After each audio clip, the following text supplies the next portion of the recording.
ప్రతి దినము దేవుని సన్నిధిలో దేవా నీ కృపావతితో నన్ను బలపరచము, దినమెల్లా మేము సంతోషించలాగున ఈ వార్తను మాకు దయచేయమని ప్రార్థించి ఒక దినాన్ని ప్రారంభిస్తున్నాం. నేటి దినపు వాగ్దానముగా యెషయా గ్రంథము 43:1 నేను నిన్ను విమోచించి ఉన్నాను, భయపడకము, పేరు పెట్టి నిన్ను పిలిచున్నాను, నీవు నా సొత్తు.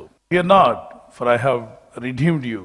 God himself is saying to all of us, those who believed in Jesus Christ, he says, you are mine, you are my child. నీవు నా కుమారుడివి, నా కుమార్తెవు, నీవు నా సొత్తై ఉన్నావు గనుక భయపడకము, నేను నిన్ను విమోచించున్నాను. యేసుక్రీస్తునందు విశ్వాసం ఉంచిన ప్రతి ఒక్కరూ కూడా విలువ పెట్టి కొనబడినవారు. మనం ఆయన సొత్తై ఉన్నాము. ఆయన మనల్ని విమోచించాడు. మీ దేహము దేవుని వలన మీకు అనుగ్రహింపబడి మీలో నుండి పరిశుద్ధాత్మకు ఆలయమై ఉన్నదని మీరు మీ సొత్తు కారు, నా సొత్తు అంటాడు.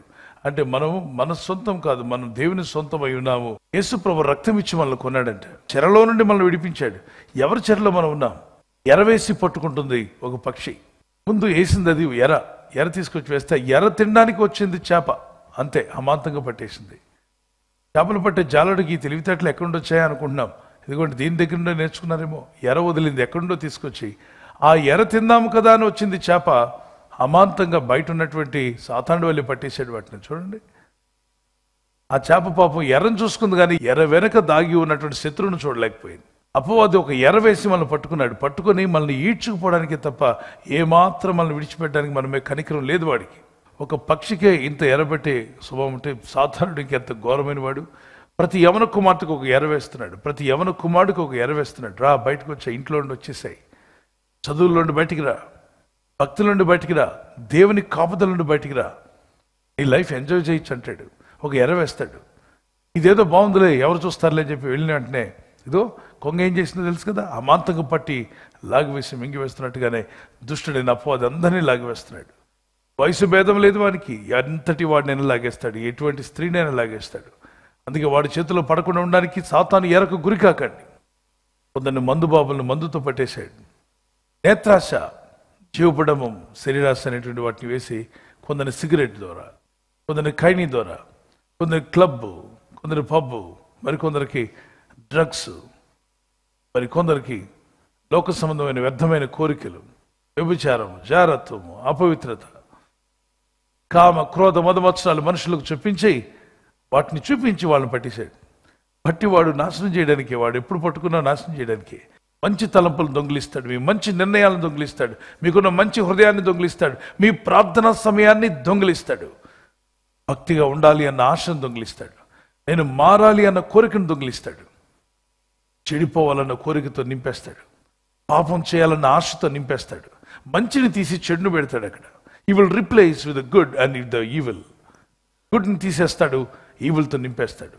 వాడికి తెలుసు ఎప్పుడైతే మంచి చెడైందో దొంగతనం తర్వాత హత్య జరుగుతుంది, ఆత్మీయ హత్య, అనగా మనస్సాక్షి చనిపోతుంది, మనస్సాక్షి వాతవేయబడుతుంది, కఠిన హృదయాలు అయిపోతారు.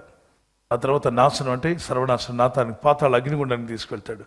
అగ్నిగుండంలో ఎన్ని ఆత్మలు పడిపోతున్నాయి, ఒక రోజుకి ఎన్ని ఆత్మలు, వేల ఆత్మలు పోతున్నాయి. ప్రతి నిమిషానికి ఎంతోమంది చనిపోతారు, ప్రతి సెకండ్కి ఎందరో చనిపోతున్నారు, ప్రతి గంటకు ఎందరో చనిపోతున్నారు. ఇలా రాత్రి పడుకొని తెల్లవారు లేవకుండా ఎంతోమంది వెళ్ళిపోయారు. ఈరోజు మనల్ని సజీవులుగా నిలబెట్టాడు దేవుడు, మనల్ని ఆయన రాకడ కొరకు సిద్ధపరుస్తున్నాడు. మరో మాటలు చెప్పాలంటే మన పోకడు వచ్చిన ఆయన రాజ్యం కొరకు మనకు స్థానాన్ని ఏర్పాటు చేశాడు. పావురాల్ని, పక్షులను పట్టుకెళ్తున్న వేటగాడు వాటన్నిటిని తీసుకుని వెళ్తుంటే పక్కన వచ్చిన రైతు అడిగాడు, బాబా పక్షులను విడిచిపెట్టి అవి ఏడుస్తున్నాయి కదా, వాటి పిల్లలు ఉంటాయి ఇంటి దగ్గర గుడ్లను పొదుగుతున్న పక్షులు కూడా ఉన్నాయి, వీటిని ఈడ్చుకుపోయి ఏం చేసుకుంటామంటే, సార్ నేను ఎరవేసి పట్టుకున్నాను, 10 రోజులు గింజలు చల్లి నా గింజలకు అవి లోబడి వచ్చి తినడం ప్రారంభించాయి, ఇప్పుడు వాటిని ఊరి బిగించి తీసుకుపోతున్నాయి, ఏం చేస్తావయ్యా? తీసుకువెళ్ళిన భార్యకి ఇస్తాను, ఆమె వాటిని కోసి కట్ చేసి మరి పక్షి మాంసం యొక్క పిక్కలు చేస్తుందట, పచ్చడి చేస్తుందని. చాలా బాధపడి అంటాడు రైతు, ఒక పని చేయి, విడిచిపెట్టాలంటే నేనేం చేయాలో చెప్పు, వాటిని వదిలేయాలంటే 2 లీటర్ల బ్లడ్ నువ్వు నాకు ఇవ్వాలి, రక్తం ఇస్తే వదిలేస్తావా? ఎస్. ఇదిగో ఒక పని చేయి, వాటన్నిటిని వదిలేయడానికి నేను రక్తం ఇస్తాను. అప్పుడు అతను అంటాడు, నువ్వు వీటిని తీసుకొని ఏం చేసుకుంటావు? నువ్వు కోసుకొని తింటావు, నేను కోసుకొని తిన్నాను. మరి ఏం చేస్తావు? రక్తం ఇస్తున్నావు, మరి నువ్వేం చేస్తావంటే, ఇదిగోండి ఎంత వెలగాలంటే అంత వెల ఇస్తున్నాను, నా పక్షులు నాకు ఇచ్చేసాయి. ఏం చేస్తావు నువ్వు వీటిని? నేనైతే కోసుకొని తింటాను. నువ్వేం చేస్తావంటే నేనేం చేస్తానో చెప్తాను, ముందు వాటిని విడిచిపెట్టమన్నాడు. దాన్ని వెల చెల్లించమంటే వెల చెల్లించాడు. 2 లీటర్ల బ్లడ్ ఇమ్మంటే ఇచ్చాడు. ఆ వలలో ఉన్న పక్షులన్నీ కూడా తీసేసుకున్నాడు. ఆ పక్షులతో చెప్పాడు, నేను మిమ్మల్ని వెలపెట్టి కొన్నాను, నేను నా రక్తం ఇచ్చి మిమ్మల్ని కొన్నాను, అతనిలాగా నేను మిమ్మల్ని కోసుకొని తిన్నాను. ఇప్పుడు ఉచ్చు విప్పగానే పక్షులన్నీ ఆకాశంలోకి స్వతంత్రంగా ఎగురుతూ ఉంటే చూసి ఆనందించాడు, సంతోషించాడు. నేను మిమ్మల్ని విడిచిపెట్టాను. అవన్నీ కూడా అతని చుట్టూ భుజాల మీదకి వచ్చి వాళ్తున్నాయి. Thank you sir, thank you very much, నాకు సాయం చేశారు, మీరు మమ్మల్ని కోసుకొని తినేవాడి చేతులను తప్పించారు. అవి కృతజ్ఞత కలిగి ఉన్నాయి. అతని ఇంటికి వెళ్ళినప్పుడంతా కూడా అతని ఇంటికి అవి వస్తూ ఉన్నాయి, వెళ్తూ ఉన్నాయి. ఈ విధంగా మనం ఆలోచన చేస్తే మనము ఎప్పుడైనా పట్టబడినప్పుడు మనల్ని విడిపించడానికి వచ్చింది ఎవరో తెలుసా? యేసు ప్రభువారే. సాతాను బంధకాల నుండి, కబంధ హస్తాల్లో నుండి, అక్రూరుడైన అపవాది చేతులను విడిపించి పాతాళాన్ని గెడ్చుకుపోతున్న ప్రతి మానవుడిని పరలోకం వైపు త్రిప్పి మనల్ని విడిపించడానికి ఆయన ఖర్చు అయింది. మీకు తెలుసా? ఊరికే విడిపించలేదు. మనల్ని ప్రభు ఆల్రెడీ కొనేశాడు. నేను నా సొత్తు కాదు. I'm not belong to me, I belong to God. ఒక మిషనరీ ట్రైన్లో ప్రయాణం చేస్తుంటే పేకాట ఆడే వాళ్ళు అక్కడ కూర్చున్నారు. వాళ్ళు పేకాట ఆడుతుంటే ఇతను పక్కన బైబిల్ చదువుకుంటున్నాడు. వాళ్ళు అడిగారు, హలో, హాయ్, నువ్వు కూడా మాలాంటి యవనస్తుడివే, వచ్చి పేకాడొచ్చు కదా, 3 ముక్కలాట ఆడదాం రా అంటే అన్నాడు. ఓకే, నాకు కాళ్ళు లేవన్నాడు. ఇక్కడే కదా ఉన్నావు, నా పక్కనే ఉన్నావు, వచ్చి ఆడు అంటే నాకు చేతులు లేవన్నాడు. మరి నీ చేతులు ఎవరివి అంటే ఈ చేతులు నావి కావన్నాడు. వాళ్ళకి సీరియస్ అనిపించింది. ఏంటి కాళ్ళు లేవు, చేతులు లేవంటావు? నీ కాళ్ళు లేవు, నీ కాళ్ళు నీవి కదా? నావి కాదు. చేతులు ఎవరివి? చేతులు కూడా నావి కాదన్నాడు. సరే, మేము పేకాట ఆడుతుంటాను, చూస్తావా? నేను తీసుకొచ్చి ఇక్కడ కూర్చోబెడతాం, మేము చూస్తాను. కళ్ళు నావి కావన్నాడు. కళ్ళు నావి కావు, చేతులు నావి కావు, కాళ్ళు నావి కావన్నాడు. మొట్టమొదటిగా మా జీవితంలో చూస్తున్నాం. కారు నాది కాదంటే నమ్ముతాం, బైక్ నాది కాదంటే నమ్ముతాం, ఈ పెన్ నాది కాదంటే నమ్మగలం. కానీ కళ్ళు నావి కావంటున్నావు, చేతులు నీవి కావంటున్నాడు, కాళ్ళు నీవి కావంటున్నావు. అసలు నువ్వు ఎవరివి? నేను నా వాడిని కాదన్నాడు. మరి ఎవరు వాడివయ్యా నువ్వు? నన్ను రక్షించిన యేసుక్రీస్తు ప్రభువారి యొక్క సొత్తై ఉన్నాను, నేను ఆయన సొత్తై ఉన్నాను. ఆఫ్ కోర్స్ యేసు ప్రభువుని మా తాత కూడా నమ్మాడు, మా అమ్మ కూడా నమ్మింది, మా తమ్ముడు కూడా నమ్మాడు. కానీ వాళ్ళు ఎప్పుడు ఈ మాట అనలేదే. వాళ్ళకి తెలియదేమో. నేను యేసు సొత్తై ఉన్నాను. యేసు నన్ను వెలపెట్టుకున్నాడు. పేకాట ఆడినంటున్నావు, పోనీ మందు ఇస్తామంటే తాగనంటున్నావు, మాతో పాటు సరదాగా ఉండనంటున్నావు. అది సరదా కాదు, నిజమైన ఆనందం నాకుంది. దీనికంటే బెటర్ ఆనందం నాకు కలిగింది. మీరు పేకాట్లో ఉన్న ఆనందం కన్నా, మీరు తాగే ఆనందం కన్నా గొప్ప ఆనందం, పొంగి పొరలే ఆనందం నా హృదయంలో దేవుడు పెట్టాడు. ఏంటో విషయం చెప్పన్నారు. నేను మీకంటే ఎక్కువ పేకాడేవాడిని, అతను చెప్పాడు. మీకంటే ఎక్కువగా మందు తాగేవాడిని.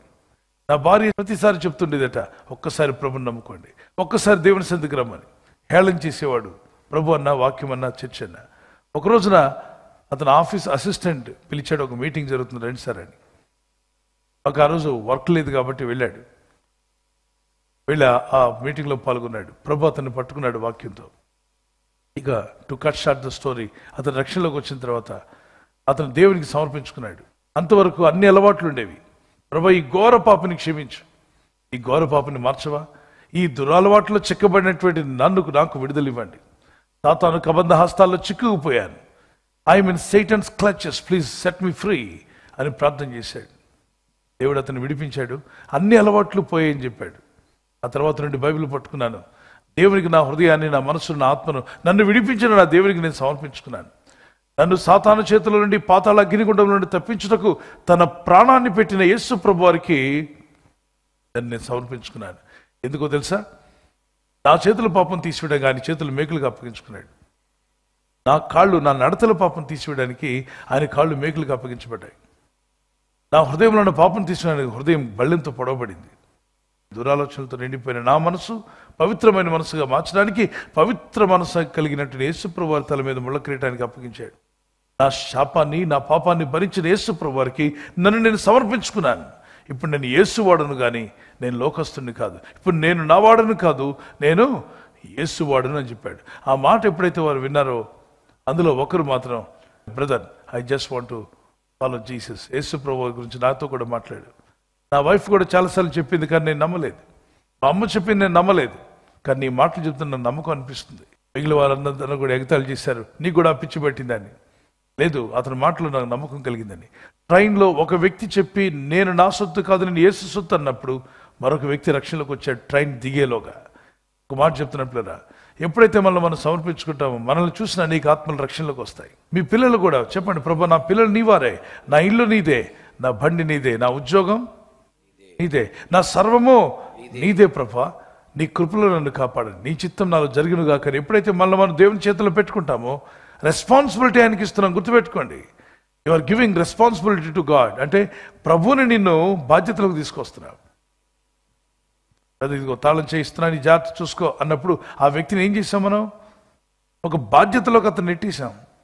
ఇప్పుడు అతను రెస్పాన్సిబుల్, తప్పించుకోవడం కావద్దు. అలాగే మన బ్రతుకు తాళం చేయి తీసుకెళ్ళి ఎవరి చేతిలో పెడదాం? యేసయ్య చేతిలో. అప్పుడు ఆయన రెస్పాన్సిబుల్ తీసుకుంటే ఆయన ఇర్రెస్పాన్సిబుల్ పర్సన్ కాదు, ఆయన మోస్ట్ రెస్పాన్సిబుల్ పర్సన్. ఆయన ఒక్కసారి ఆయన చేతికి ఏదైనా ఇవ్వబడిందా మన చేతుల్లో ఉంటే పోవచ్చేమో, కానీ దేవుని చేతిలో ఉన్నది ఎవ్వరు తీసేయలేరు. Shall we pray? Father God, we pray in the name of Jesus. కృపగల మా తండ్రి, we pray that we are not belong to us, Lord. We belong to you, Father God, this morning. నాకు కలిగిన సమస్తం నీ చేతికి అప్పగిస్తున్నాను. మాకు కలిగిన సమస్తం మీ చేతుల్లో పెడుతున్నాం తండ్రి. అయ్యా, మేము మా సొత్తు కాదు ప్రభా, మీ సొత్తు అయి ఉన్నాం. మా కుమారులు మీ సొత్తై, మా కుమార్తెలు మీ సొత్తు అయి ఉన్నారు. మా ఇల్లు మీ సొత్తు అయి ఉన్నదని ఆయన వెలపెట్టి కొన్నావు తండ్రి. రక్తం ఇచ్చి మమ్మల్ని కొన్నావు. అపవాదైన సాతాను చేతుల నుండి మమ్మల్ని విడిపించావు. ఆశ్రమణకు జోగుచున్న మమ్మలను రక్తం ఇచ్చి విలువ పెట్టి మమ్మల్ని కొన్నావు తండ్రి. అయ్యా, మా కొరకు నీ పాదాలను విలువైన పవిత్రమైన నీ పాదాలు మేకులకు అప్పగించావు. నా పాప శిక్ష శాపాన్ని తొలగించడానికి నీ చేతుల్లో మేకులు, నీ తల మీద ముళ్ళ కిరీటం కొట్టబడింది. ఎందుకంటే ప్రతి మానవుడిని విడిపించాలని, ప్రతి మనిషికి రక్షణ భాగ్యం ఇవ్వాలని, మోక్ష భాగ్యం కలిగించాలని మీ సర్వాన్ని త్యాగం చేసిన మా యేసు ప్రభువా, ఇక నుండి మా చేతులు మావి కావు, మీవే నాయన. మీ సేవ చేసే చేతులుగా మార్చుకునండి. ఈ హృదయం నాది కాదు, నీదే నాయన. ఈ హృదయంలో చీకటి ఉండడానికి వీల్లేదు, చీకటి ఆశలు, చీకటి కోరికలు ఉండడానికి వీల్లేదు. ఈ హృదయంలో మీరే నివసించండి, మీరే నడిపించండి. మా తల మాది కాదు నాయన, మీదే. ఈ రెండు మా తలంపులు నీ శోధనలో పెట్టుకోండి, మా ఆలోచనలు మీ శోధనలో పెట్టుకోండి. మా ఉద్యోగాల్లో కానీ, మా పనుల్లో కానీ, వ్యాపారంలో కానీ, మా కుటుంబాల్లో ఏ పని జరుగుతున్నా అది మీ శోధనలో ఉంచుకోమని పెట్టుకుంటున్నాం. మమ్మల్ని అందరినీ మీ చేతికి అప్పగిస్తున్నా. ఈ బలమైన హస్తంతో వారిని బలపరిచి, ఆశ్చర్యమైన నీ చేతులతో వారికి ఆశ్చర్యకార్యాలు జరిగించాయి. వారి కన్నీళ్లు తుడిచివేసి, ఆదరించి, ఓదార్చి, నిలబెట్టి, నడిపించుకుని మీరే మహిమ పొందుకోమని యేసుక్రీస్తు పరిశుద్ధ నామములో అడుగుచున్నాను పరలోకపు తండ్రి, ఆమేన్. బర్త్డే జరుపుకునే వారికి వాగ్దానము ఇర్మీయా గ్రంథం 30:17 నేను నీకు ఆరోగ్యం కలుగు చేసేదను. I will restore you to health. ఈ వాగ్దానం మీ పట్ల నెరవేర్చి దేవుడు మీకు మంచి ఆరోగ్యాన్ని ఇచ్చి ఆయురారోగ్యములతో దీవించును గాక. Happy birthday to you. Many more returns of the day. God bless you. Anniversary జరుపుకునే వారికి many more returns of the day. God bless you. Wish you all the best. భార్యాభర్తలని మీ ఇద్దరు ఆదర్శ దంపతులుగా ఉండాలని, మరి భర్త భార్యను ప్రేమించాలి, భార్య భర్తకు లోబడాలన్న వాక్యానికి చిన్న వాక్యాలు, ఆ వాక్యాలకు లోబడడం వల్ల మీ కుటుంబం అద్భుతంగా ఉంటుంది, ఆశీర్వదించబడుతుంది. మీకు ఇచ్చిన వాగ్దానము పెళ్లి రోజు యానివర్సరీ జరుపుకునే వారికి కీర్తన 2:8 Psalms 2:8 నన్ను అడుగుము జనములు నీకు స్వాస్థ్యముగాను భూమిని దిగంతముల వరకు సొత్తుగాను ఇచ్చేది. అంటే అడిగితే ఇస్తా అన్నాడు దేవుడు. అడగండి. మీ ఇంట్లో ఏ లోపం ఉన్నా, ఏ ఇబ్బంది ఉన్నా అడగండి. భర్త మారాల్సి ఉంటే అడగండి, భార్య మారాల్సి ఉంటే అడగండి, పిల్లలు మారాల్సి ఉంటే అడగండి, పిల్లలు కావాల్సి ఉంటే అడగండి. మీ జీవితాలు ఈ విధంగా ఈ వాగ్దానం ద్వారా దీవించబడి ముందుకు వెళ్ళాలని మీ కొరకు ప్రార్థన చేస్తున్నాను. God bless you. ప్రభు మిమ్మల్ని ఆశీర్వదించును గాక.